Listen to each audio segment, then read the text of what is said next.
Oh, I did want to say a lot of open mics, kind of the standard is everybody gets 5 minutes. But here, because, I'm nice, it's 7, which really is more like a punishment for the comedians.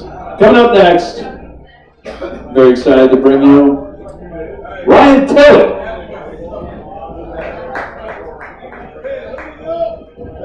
Thank you, Jeremy.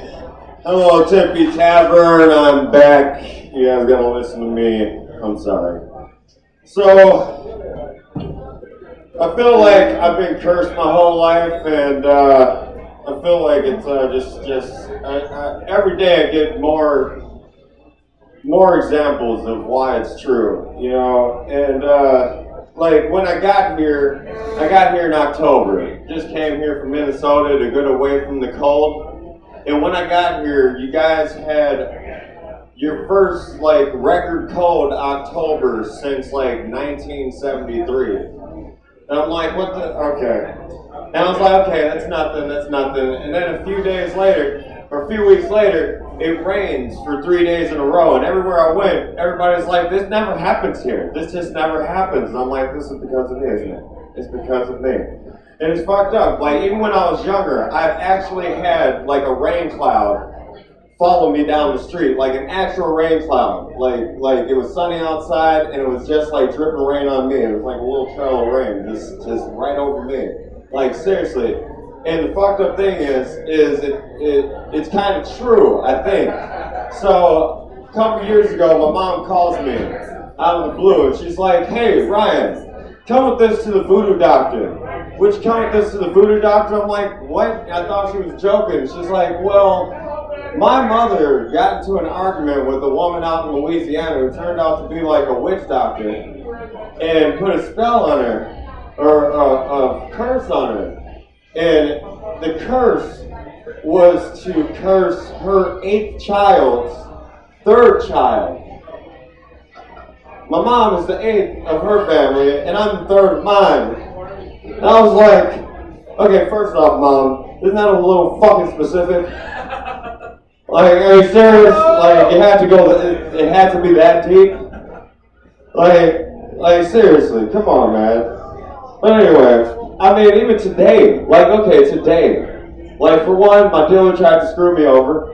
He tried to screw me over on the other 2 grams of a quarter that he owed me for $5, He owed me 2 grams for $5, and he's like, let me make a deal with you. Okay, look, we'll try to work it out. We'll try to work out the $5 for 2 grams. It was supposed to be 45 for the whole quarter, right? He's like, look, this is how we'll do it. I'll get you another quarter for 45, and you'll get 7 grams. I'm like, motherfucker, that was supposed to be the first fucking place. I just owed you $5. You're supposed to give me the 2 grams. What the fuck? Fuck.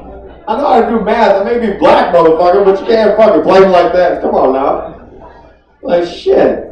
But speaking of black people, I really hate black stereotypes. And I hate black stereotypes because black people actually make the stereotypes true. One of my favorite videos, the video from back in the day, it's when Popeyes ran out of chicken. Black people hate it when white people say, oh, black people love chicken. Well, don't make it true, motherfuckers. This news reporter went through all these black people and was like, what are you going to do? Popeyes ran out of chicken. They're like, Popeyes ran out of chicken.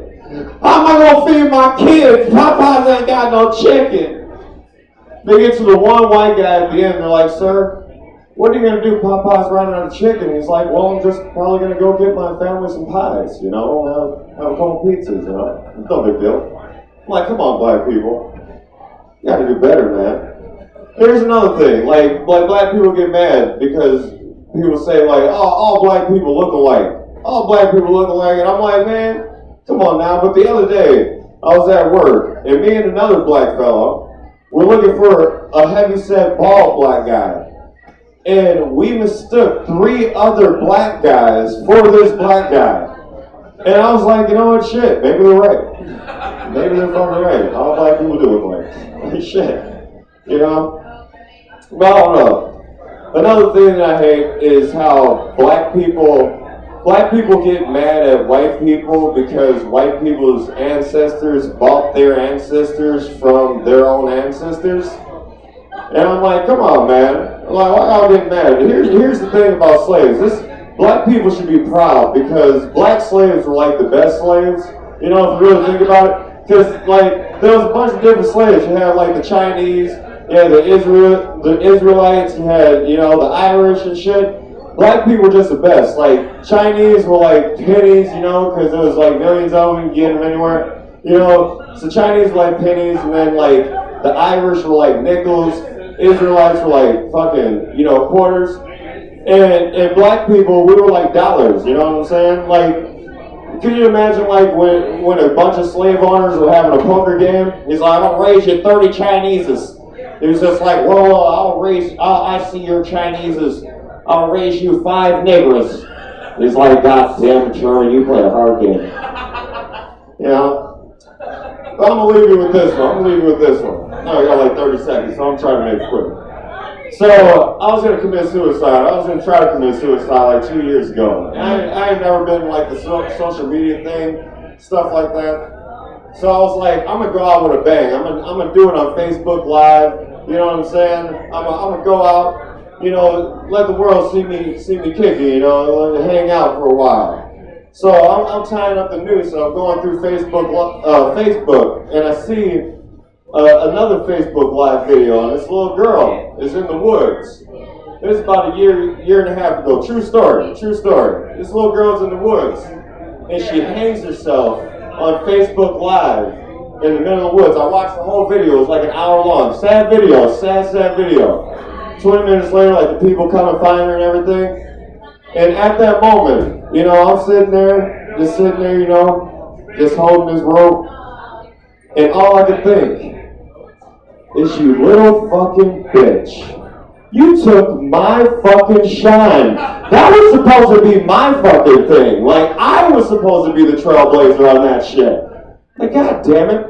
Like, but, I mean, I guess you gotta take the good out of that. She saved my life, you know what I'm saying? I was just like, I can't do it now, and then, you know, I'm just copying somebody. Like, fuck, you know? I'm Ryan, so thank y'all very much, Tempe.